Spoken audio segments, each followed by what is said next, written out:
and gentlemen, Tony Black is an extraordinary example of what Colorado Christian University does with its students, isn't he? And he has had to overcome a great deal. He is from Detroit, so he doesn't know anything about professional sports.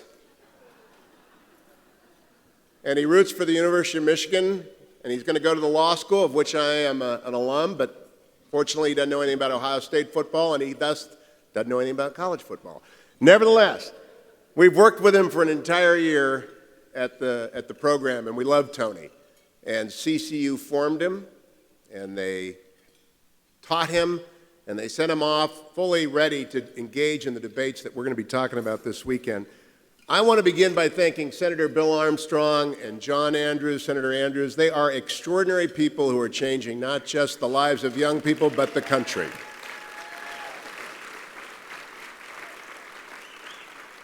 I had the great honor and distinct pleasure of having dinner solo with Bill on Monday night. I've been teaching the young people all week long.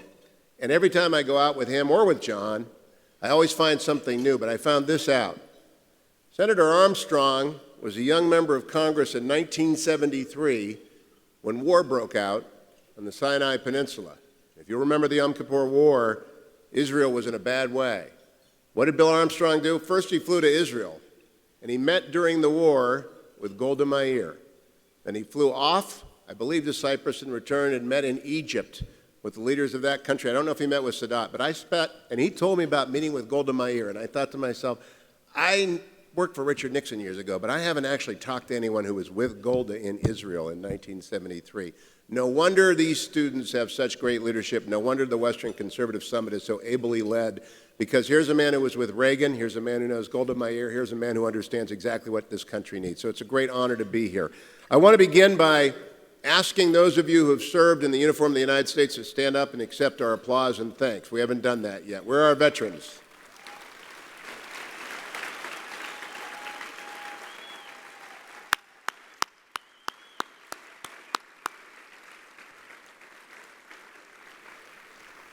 It's been a horrible 10 days for the country since the slaughter at Emmanuel AME Church, and I know Senator Santorum, who immediately went there and grieved with the parishioners, will talk about that at some time this weekend.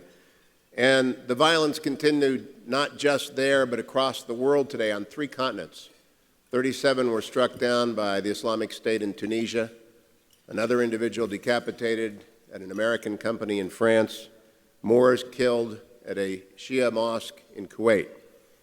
The Islamic State has claimed credit for the first. We don't know about the latter. And tonight in Washington, D.C., an alert has gone out for July 4th. Chuck Todd just told me that. On top of that, we have 2 Supreme Court decisions, one of which the Chief Justice got right and one of which he got wrong, but both of which went the wrong way for our positions. This is a very trying time to be a conservative, a very trying time to remember what I greeted Senator Santorum by saying when he came into the waiting room. On a very dark day, we still live in the best place in the world, and we are still right now at the very best place to be in that among conservatives who understand what the country's about. So I'm glad that you've come to the summit. Do not have any fear. I am old enough to remember, and I was working for Richard Nixon in San Clemente during his aisle in 1978, 1979, when President Carter was leading this country into a very dark place as well. And I remember as well, it took about 5 years for the right leader to arrive. It is the task of the Republic to find that leader for the next renewal, which is, I believe, inevitable.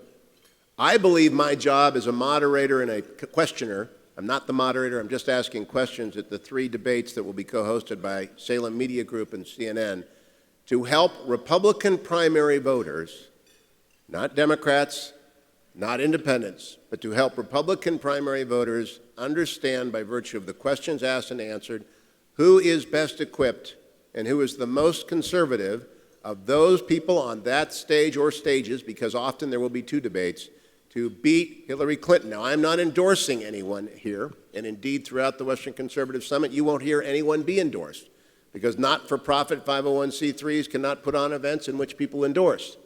But I know as I look down this list of Republicans, and I'm going to speak briefly about each of them, that all of them have qualities and experiences which will put them in a very favorable position should they end up at the main event in the fall of 2016. And I'll do it in alphabetical order, so as not to in any way suggest I have any favorite in this race, because I don't. I want us to nominate, for my purposes, the person who is best positioned to bring an argument to that stage as to why America has to change course, and dramatically so. Governor Jeb Bush, who is my guest tonight on the radio show, is an experienced and competent governor of a major state. And it made my heart sing when he spoke to those Americans who consume most of their media in Spanish and who are legal citizens. It made my heart sing in his announcement when he did that, because I realized that's part of the reason he was a successful governor of Florida. He was able to speak to all of the people about that which concerned them in their everyday lives. He's a terrific communicator. Dr. Ben Carson is one of the most inspiring Americans walking around the country today. And whenever I sit with young people, as I did this week, I hear again and again of a story that not many people knew 5 years ago, about a story of escaping from abject poverty through hard work, a story of leadership in the pediatric neurology department at Johns Hopkins, a story of brilliance and of grace and of godliness. That will contrast well. Governor Christie is a big New Jersey guy with a big personality who takes on big issues, took on the teachers' unions, and he won, as did another person I'll talk about later. He has put on the table the entitlement reform, which is absolutely necessary, whether or not you agree with it in detail or whole or in part. He will bring to this discussion bluntness and a combativeness which all of our candidates will need in order to make sure that the machine that exists on the left does not overwhelm that which is silent often in the middle and in the right in the United States. Ted Cruz did not win 9 United States Supreme Court arguments by accident. It's not that he was lucky 9 days before the 9 justices. Would that he had argued the last 2 cases that were decided yesterday and today. Ted Cruz is among the most eloquent and easily persuadable men out there, easily to persuade you men out there. And if, in fact, he is our nominee and Hillary is their nominee, I write in my new book, The Queen, she would be mad to accept the debate invitation. Richard Nixon refused to debate George McGovern. I fear that might actually happen in this cycle against any of our candidates. So expertly equipped. Lindsey Graham, with whom I have usually disagreed over the 15 years I've been on the radio, but with whom I am in total agreement on the threat posed by the Islamic State. He's a very serious man when it comes to combating the ever-spreading growth of Islamist fanaticism, both of the Shia and the Sunni variety. And he understands how badly we have injured the United States military, how sequestration has cut the hull out from underneath our ship, and how we have to rebuild in whole and part every branch. He would be eloquent.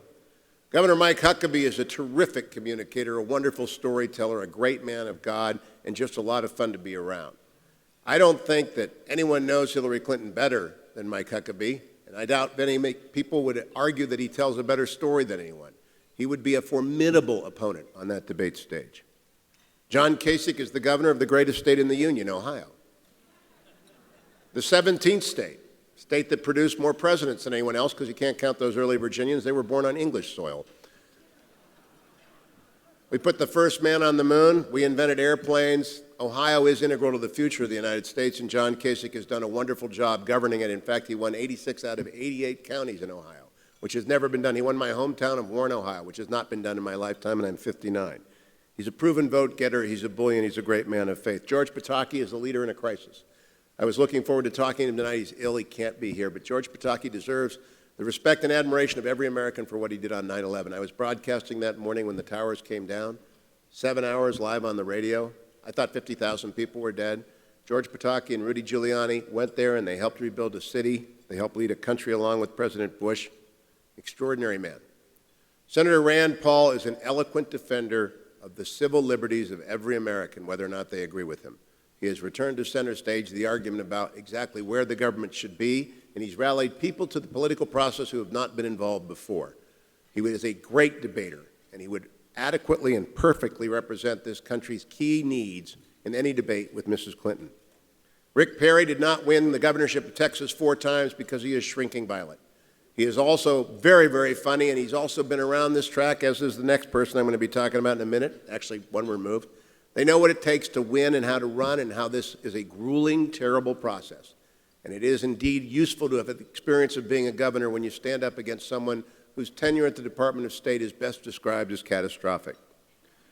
Marco Rubio is serious about the national security as well, and speaks with the same eloquence and the same language that Jeb Bush does to a part of America that must simply come to understand that the future of their children and their grandchildren depends upon the return of basic capitalism and free enterprise to this country and a national defense second to none. Now my friend Rick, who is in the room, Rick Santorum and I have barnstormed this country together. And I don't think it tips my hand one way or another to say that if there's anyone who's most like me in this race, it's Rick Santorum. He's Catholic from the wrong side of the Ohio-Pennsylvania line, so he doesn't know anything about football. But he has a great love of this country deeply embedded in his heart. He has service and experience. He actually knows what he's talking about when it comes to repealing Obamacare. I was talking with him about that behind the curtain. And he's been around the track before, having won Iowa the last time around. He knows what is necessary. You'll hear from him later. Donald Trump excites a lot of people for the wrong reasons. I had him on this week, and he endorsed my book, so I love that. But Donald Trump, if he engages the imagination of Americans who are not presently engaged and leads them to understand that the issues cannot be solved with more government, is doing us a favor. Even if some people think it's going to be very difficult to moderate a debate with the Donald in it, and they're right, it is nevertheless good if more people listen and watch a debate about free enterprise versus government regulation. And Governor Scott Walker has been in the fight and been in the fray. He's taken on the full force of the left, 3 times, and he beat it back. I look forward to interviewing him tomorrow. It comes down to this. What is the key issue? And the answer is, which direction is this country going to go in? Are we going to continue down this path, which has been so destructive of the economic opportunity and security of this world? Are we going to try and retreat from that, which cannot be retreated from? It is literally impossible to retreat from the Islamic State and the Islamic Republic of Iran.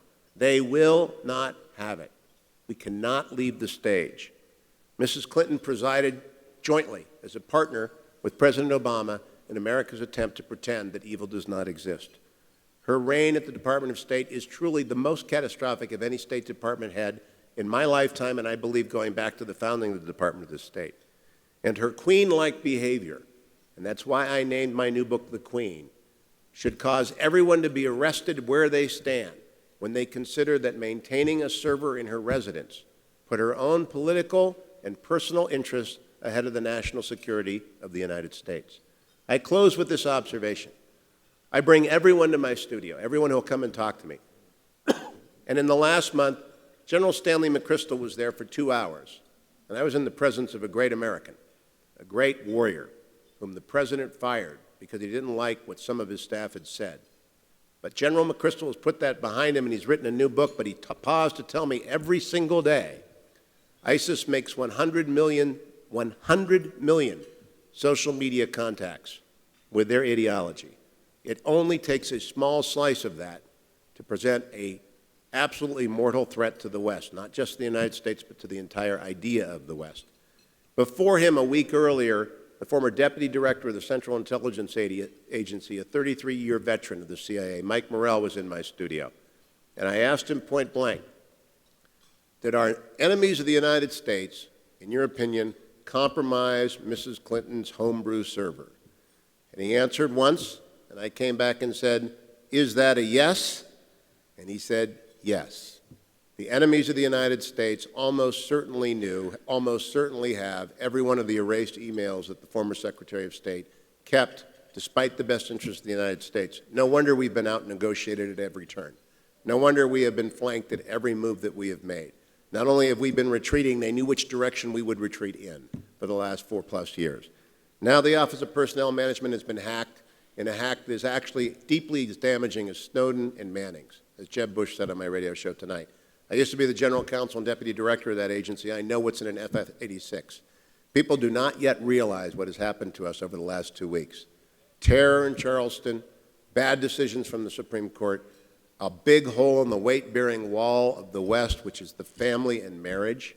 We are playing with fire, and the fire is raging. And you're here at the Western Conservative Summit not to despair, but to repair, and not to be of bad humor, but of good humor. And to remember that in a hotel, when I first saw him in 1978, people thought Ronald Reagan was washed up, couldn't possibly win, much less turn around the country, and he did. So welcome. It's a pleasure to be among you. We're going to have a great weekend together. Thank you very much, Colorado Christian University, for sponsoring the Western Conservative Summit. Stay right here. Stay here. Don't go away. Wonderful. Thank you. Hugh Hewitt, thank you so very much. Been a part of the summit several years now, and it was a great day a couple of years ago, Hugh, when you suggested to me and President Armstrong that we ought to have a Young Conservatives Leadership Conference, marry it together with Western Conservative Summit. And so we experimented with that a year ago. We had 123 age 16 to 20-year-olds from 17 states. We've improved on that this year with 150 high school, junior, senior, college, freshmen, sophomores from 21 states. And Hugh, as the dean of the Young Conservatives Conference, teaching them, training them, challenging them, showing them the vision, asking them about life goals and the path to get there all week. We're very, very grateful to you for having done this. I'm glad to be able to tell you you passed your audition, and we are going to hire you as a visiting distinguished professor of media and politics for the fall semester of Colorado Christian University. It was in doubt until now.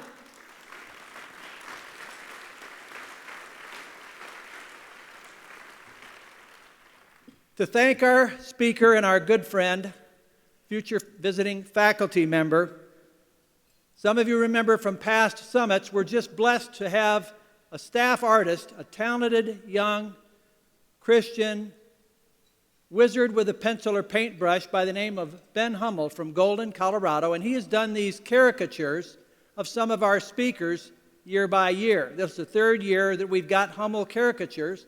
We don't have as many as we did before, but for this dinner, tomorrow night's dinner, and tomorrow's luncheon, we particularly want to thank these guests with a drawing that brings out their very best good looks. And in this case, Hugh, you're portrayed at the chalkboard and wearing your official CCU professor shirt. Here you go. Thank you, John Andrew. Are the Armstrong fellows here? They'll be here at the next session. All right. Thank you, Senator.